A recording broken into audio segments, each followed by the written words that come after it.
Now I'd like to introduce our speaker for today, Robert Krajenke.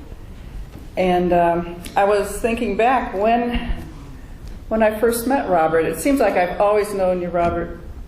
And I believe it was when I came back from Carmel in the Valley in the early 80s.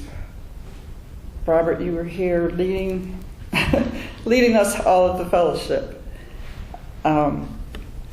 Robert is a minister of this fellowship on the pastoral council, and in the past he served on the board of directors, and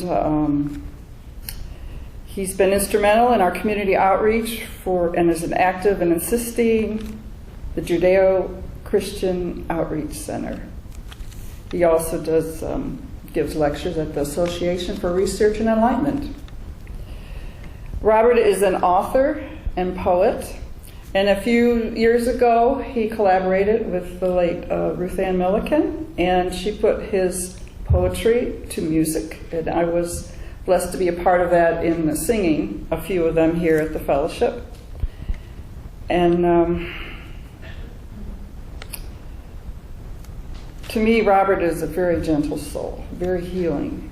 And I am appreciative of his enthusiasm for life and the willingness to share and do whatever needs to be done. Robert started the prayer group many years ago, and I knew when I was working and getting close to retirement, the one thing I wanted to do was join that prayer group, which I did almost like the week I retired. And it had such a profound effect on me, because it's one thing to meditate by myself, but in a group of people that are just so in tune with spirit, it was just very profound. So I would like to invite Robert up and let us all welcome him.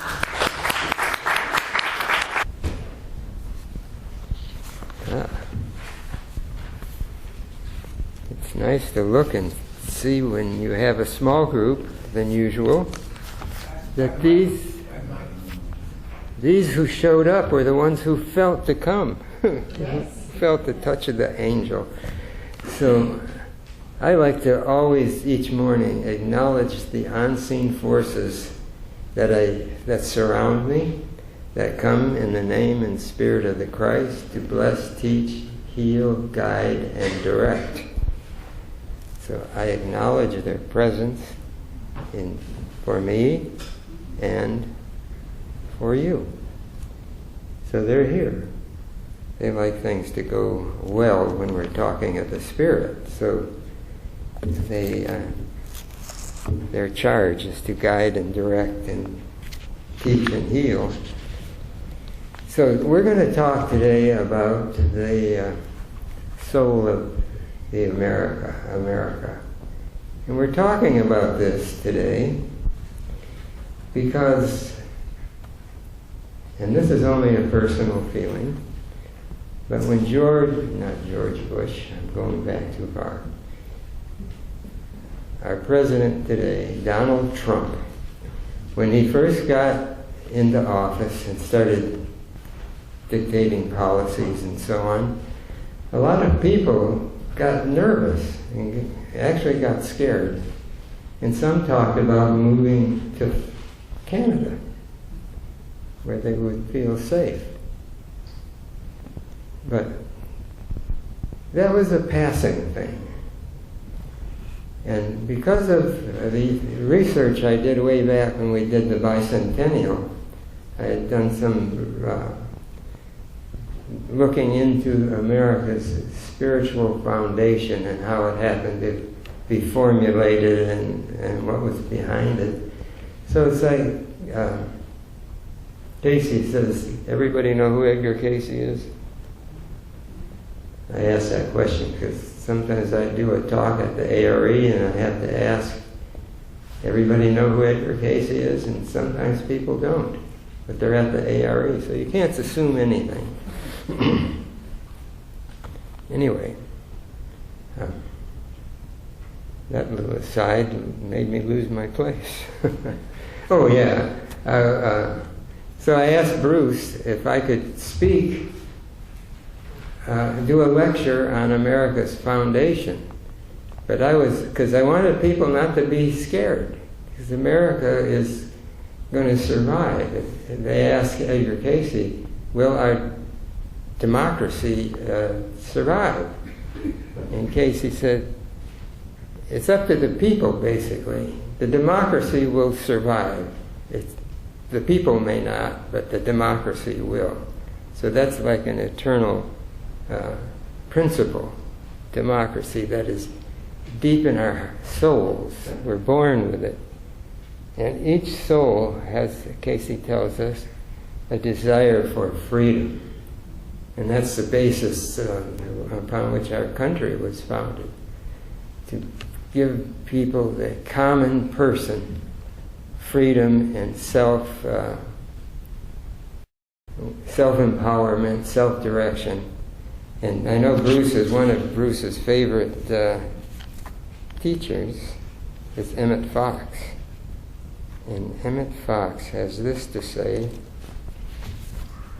all the polities of the ancient world and of the Middle Ages in particular were founded on the idea that the average man is naturally foolish, and that unless he is watched and controlled and regimented and scared half out of his wits, he will get into mischief and damage himself and other people in some way. They assume that he is dishonest. They assume that he is extremely selfish, and is actually actuated by the lowest of motives. Of course, these statements were never written down anywhere. Statesmen do not write such things. Such things do not look good on paper. But they wrote other things done in technical and diplomatic language that were based exactly on that premise that I have stated. Only in the Constitution of the USA is it assumed that the average man is to be trusted. And Thomas Jefferson, working with James Madison after the freedom was won, wrote, "It is honorable for us to have produced the first legislature who had the courage to declare that the reason of man may be trusted with the formulation of his own opinions." And so that's a big step in evolution for mankind. And when you think of the founding of America, we think of in 1492, Columbus sailed the ocean blue. Everybody learned that little thing? Well, the fact of the matter is, way before Columbus, there were commerce going on in the ancient world that brought through this country and back again. It flourished. And Professor Charles Hapgood, right, in his Maps of the Ancient Sea Kings, tells this story that America is well known about, and when the age of exploration with Columbus and the others, Sir Francis Drake and so on, they were using maps that were actually based on these more ancient maps. So America was known about, but it was set aside for a period in, we would say, for a cycle. Like the right cycle had to come, because the information about this land was held back for that reason. They didn't want to populate it ahead of time. So, being as we are, adventurous and so on, people did come to America before the accepted deadline by the masters and a little bit of exploration started taking place, colonization. But the main thing happened, and we know in history with the Puritans were first to arrive, and they were not very open. They wanted the freedom for themselves, but not so much for anybody else, to believe as they believed, and that was it. But something happened in the old world that there was a reaction to kings, monarchs, that were you had to do what the king said. You didn't have a voice. So there was a reaction to this, which actually was the reason people were taking the risk to come to America. And the Puritans were one of them. But another one that is my favorite founder in America was George Fox. He was a Quaker.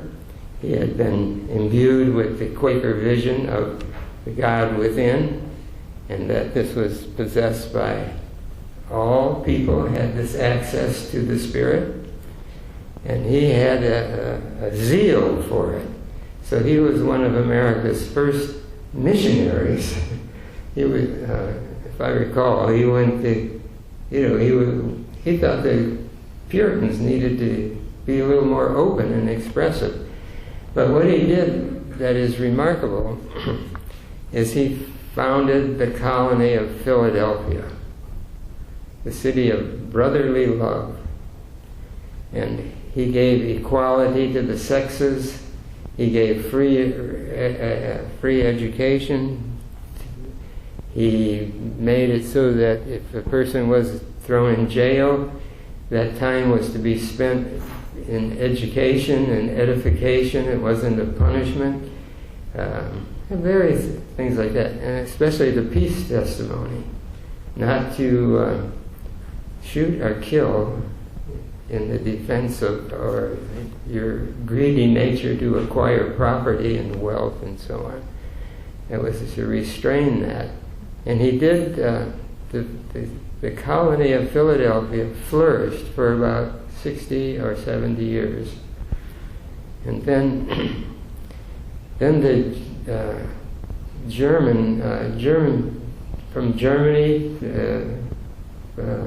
came over and began to settle in the open area of Philadelphia, the welcoming area of Philadelphia. And of course they had no idea about the peace testimony of Fox, George Fox. So they took up, Fox wouldn't take up weapons. But they didn't have that belief, the German settlers. So they began to take land from the native people, which Fox didn't do. He entered into treaties with the native people. And then it was said he would renegotiate with the native people if they wanted to renegotiate and get a better deal. So that was his approach, but as we know from American history books, our colonization of America was a pretty bloody mess for the native people.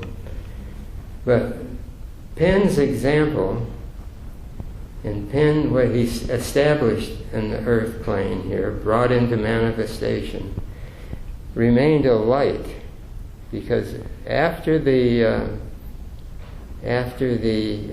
great experiment, the holy experiment, Penn called it, kind of collapsed because of the infusion of other settlers who didn't hold the same ideals or thoughts that prompted George Fox and the Quakers.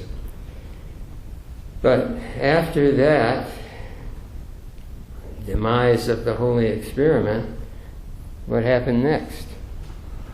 The founding fathers gathered in Philadelphia to draft a declaration of independence from the King of England and formulate what would this country represent to individuals and to the world. So that was the first order of business, was the signing of the Declaration of Independence. Then after that was the creation of a symbol or an image, a seal, that would represent the ideals and purposes of this new land. Now, if you want to know what they came up with, and the first people on the first committee to do this were Benjamin Franklin, Thomas Jefferson, and John Adams. So these were the leading lights of the revolution in the founding and the establishing of America's identity and purpose. And this was the next order of business after freedom was one. Now, it was a long process, took several committees and so on over a period of a couple of decades, I think, before the great seal of the United States was established. And you have access to that seal every day, probably. Do you notice where you can find it? Back of the dollar bill. Back of the dollar bill, right. So what you see on the back of the dollar bill is a pyramid, which is an odd symbol for a nation, but it represents, as we know from the Casey material and other metaphysical sources, that the pyramid represents stability and endurance, and also it represents science, because we know that the Great Pyramid was an astronomical edifice to track the movement of the heavens and so on. They could do that. So all this was known to the founding fathers. And underneath the pyramid, this ancient structure, they put Novus Ordo Secularum. Everybody know what that means? This is what they believed. It was the new order of ages being initiated, being brought in. And above it, they have the word Annat Septis. That's a little more unfamiliar. But this is what they believed, and how they went ahead. Annat Septis means He favors our undertaking. So they felt God was with them in this journey, in this vision they had of this new, fertile, untouched, great land that was there at this moment in history for them. And so I love that. Annat Septis, He favors our undertaking. And Novus Ordo Secularum. This great pyramid of enduring structure and science, and we go a little bit deeper into the pyramid, into the Edgar Casey readings and esoteric groups like the Masons and the Rosicrucians and so on. We find that the pyramid was not a tomb, never was designed to be a tomb. It was designed that sepulcher in the upper chamber there was a place of initiation. The candidate was put in the tomb, sealed in the tomb, and left there for 3 days.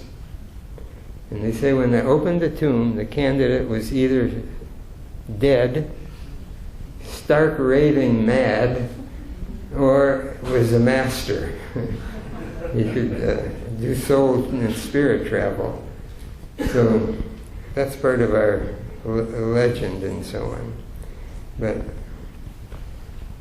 so the founding fathers were bright, enlightened men for that age.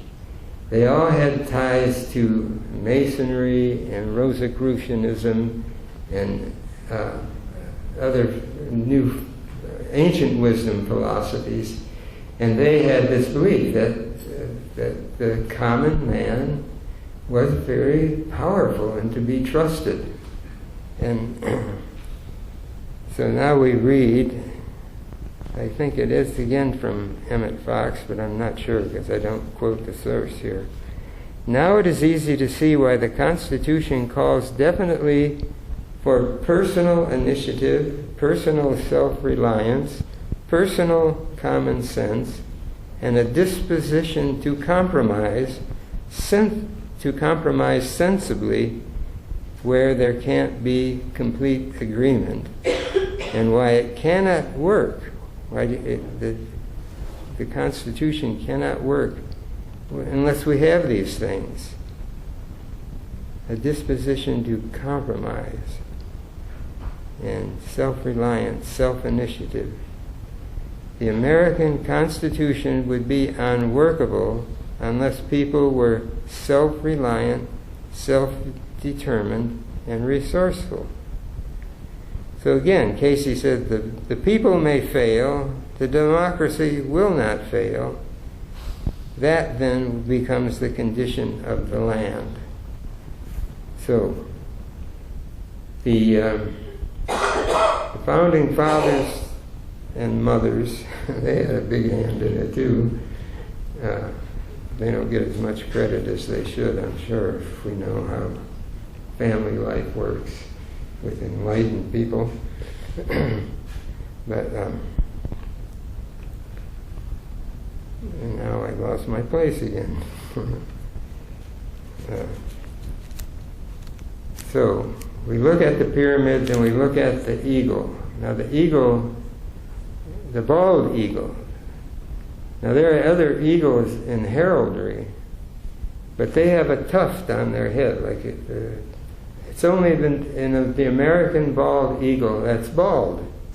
So it represented to the founding fathers, this is a freedom. It's not meant to dictate or control or rule, but soar mightily and fly.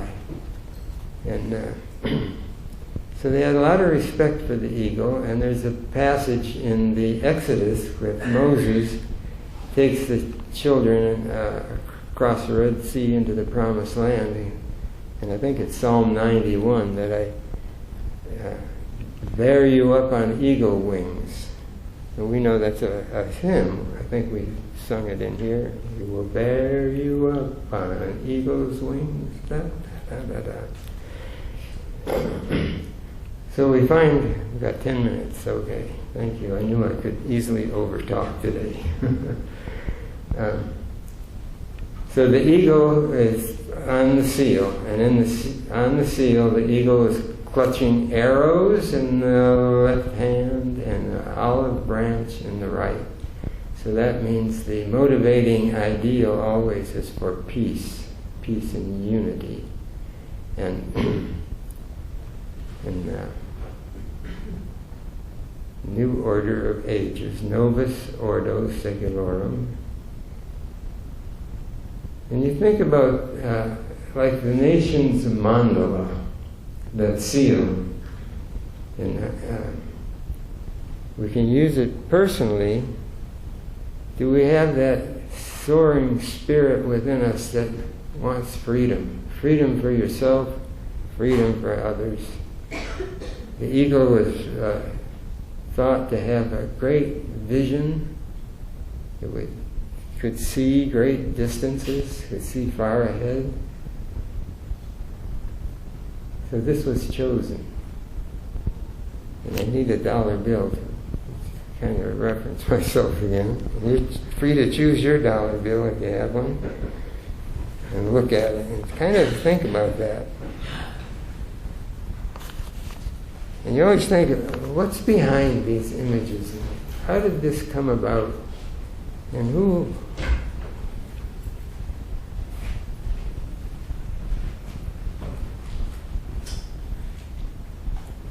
So that's where it's so small I can't read the type anymore. The Great Seal of the United States. So we see the wings are outspread. He's protected by the shield, but he's clutching the olive branch and the arrows. So peace first. Now, when we had our first bicentennial, shortly before the bicentennial, a couple of years before the celebration, but we were preparing as a country for the celebration. And then what happened at the presidential level? Do you remember? It was a startling and traumatic event. We discovered our president was ordering break-ins to Watergate condominium to get information on the Democrats, because he was insecure in himself. He was a little neurotic, and he gave us the famous presidential quote at the end when he had to resign, the first president to resign. "I am not a crook." Isn't that very presidential? It's inspirational. But he was followed by Gerald Ford, and then Gerald Ford, and who else followed him? It was Jimmy Carter. Jimmy Carter, exactly. That was, and then we had Reagan. Now, so Ford and Carter were prayerful men and humble men. Now Reagan, personally, I didn't really care for him. I didn't relate to him too much. He seemed a little too to the right, I guess. But anyway, so we had good leadership through the years, and that is essential to our country. Because as the leadership goes, the people will follow, unless we check ourselves. And if we're in line with our own ideals and purposes.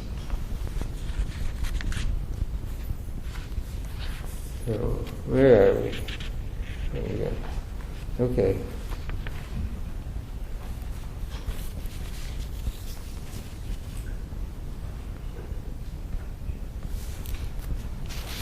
So we talked about the all-seeing eye. Above the pyramid is an all-seeing eye in a triangle. So that's very esoteric too, very metaphysical. The single eye of God. And the other thing about in the founding of our country was the time was too short to tell everything, but where to begin? Anyway, there was a correlation between myths about Atlantis, which was thought of as an advanced civilization, where self-government and people got along with each other, and the government thrived until greed came in, and then Atlantis was sunk. But the founding fathers used that model of Atlantis to formulate, at least in part, to formulate our country's constitution and how it would be set up. And another one was an Indian named Degandawida, of the Iroquois, and he had a powerful vision of a tall tree, and on top of the tree was the eagle. And Degandawida went to found the Iroquois Confederacy, which always the tribes were warring with each other, but from this vision, Degandawida found a way for them to come in harmony together. And it existed for quite a while in peace, with each tribe being independent yet cooperating with the other. And it was said that the founding fathers, at least Benjamin Franklin, I think, went up to look at the Iroquois Confederacy. And so he was deeply influenced that and brought it back to Philadelphia. So we have all this in our heritage. So we got to get along with each other. And under God. So we're one nation under God. And so what does that mean? So, the Puritans thought they were under God. They felt they were under God, and all different kinds of religious sects and so on. But God is universal. That's the thing. God allows us to approach Him through any door that's open to us. That seems like the right door. But if we know that God is breath. Sarah's reminding us in the meditation. So if we would just be still, like it says in the Bible, be still and know, and seek your direction as it comes from within. And if you do that, we will live in peace.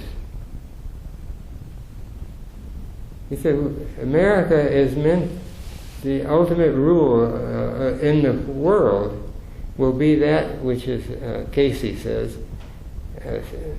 found in the Masonic literature. He says it's not that we're supposed to become Masons, but the Masonic literature emphasizes the principles of the Christ, the love, the unity, the love of freedom, and so on. And this will be the ruling force in world affairs. This, he calls it Americanism. But as long as America is based on what the vision of the Founding Fathers, which is to have that personal relationship with that one universal light within that's common to us all. We all have that light. And if we will find it in silence, find it through prayer, and find it by applying it in our relationships, not just to those who are in harmony with us, but those who present difficulties for us, that we cannot be moved from that still small center within, which is the presence of God, that has been in our soul and spirit from the very beginning, through the ages. And that's us to know and to live. And God bless you all. America.